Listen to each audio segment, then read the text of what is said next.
Hey guys, Gretchen's Vegan Bakery here with my first pumpkin recipe of the season. This pumpkin mousse cake is just perfect with a layer of moist gingerbread cake, a thin layer of chocolate ganache, toasted pecans for a crunchy garnish, and I'll even show you how to make a quick pumpkin spice buttercream. You are going to love this mousse recipe. It holds up to slicing and it will not deflate or melt, and it can be used for so many things, including an easy pumpkin mousse trifle for those who may not want to go the whole 9 yards and make this elegant mousse cake. But for those of you who are up for a little building on recipes challenge, let's get right to it because there are several recipes to make before we get to the final. So first, to make the gingerbread cake, and you will need vegan butter. I've got my fall spices, cinnamon, ginger, and cloves, all-purpose flour, and a touch of cocoa powder. I always do put a hint of cocoa in my ginger recipes.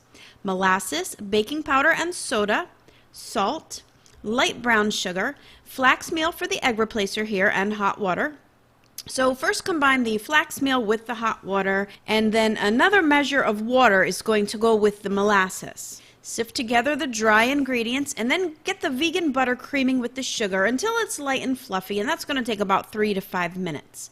Add the thickened flax paste, and now you're going to start adding in the sifted dry ingredients 1/3 at a time. Next will be half of the liquid, which is the molasses and the water.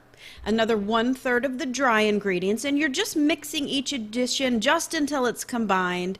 Next, you'll add the rest of that liquid and then the last addition of the dry ingredients. Now, this is called an alternating creaming method, and I do use it whenever I have a recipe that is really high in liquids like this one. It just prevents the batter from curdling. If you want to learn more about the science of baking, be sure to click through to my Vegan Baking Mastery class. It's an online class and you can sign up for more and learn how to bake professionally at home. The links are below, or just go to veganbakingmastery.com. Okay, so get that batter into your greased and parchment lined cake pan and bake it immediately in a preheated 350-degree Fahrenheit oven. It's probably going to take about 35 to 40 minutes. Now, you're only going to need 1 layer of this cake unless, of course, you wanted to add 2 layers to the final mousse cake. It's really up to you. So once the cake is cooled, you will cut your layers and then get to making the pumpkin mousse recipe. And for that, you're going to need pumpkin puree, canned or fresh is fine, soaked raw cashews, coconut oil, or cocoa butter if you want your mousse to have a slightly white chocolate taste. Cocoa butter is a wonderful replacement for coconut oil in this recipe, but it will impart a slight chocolate taste, which is never a bad thing. You'll also need coconut milk, confectioner's sugar, liquid aquafaba, and my new secret weapon for super stable aquafaba, agar powder. So get the aquafaba and the agar to a saucepot and bring it up to a boil. Remove it from the heat and let it cool to room temperature. You don't want to let it get cold though, or the agar will start to set the liquid. Now you can get the rest of the mousse ingredients to a blender and blend it on high speed until there are no signs of those cashews anymore. Transfer it to a large mixing bowl and then start whipping the cooled aquafaba to stiff, glossy peaks. Fold that meringue into the mousse base in 2 additions, and just look how light and stable this mousse is. I am so in love with it.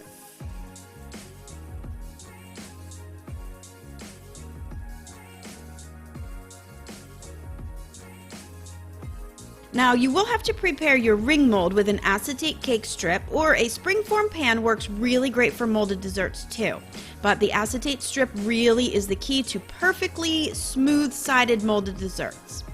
Pour the mousse into the mold, and now to place the gingerbread cake layer on top. And as you see, I'm pressing it down into the mousse because I really want it to sink in slightly so that the mousse starts to come up around the edges of the cake.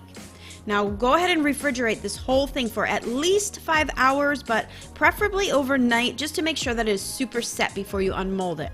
And now I am ready to glaze with my ganache icing. And again, guys, all of the recipe links are in the description box below the video, so be sure to click through to grab everything. And now for my quick, easy pumpkin buttercream. Now, I don't know about you guys, but I always have buttercream on hand. So for me, it is easy to just add a spoonful of pumpkin puree, some cinnamon, and now you have instant pumpkin buttercream.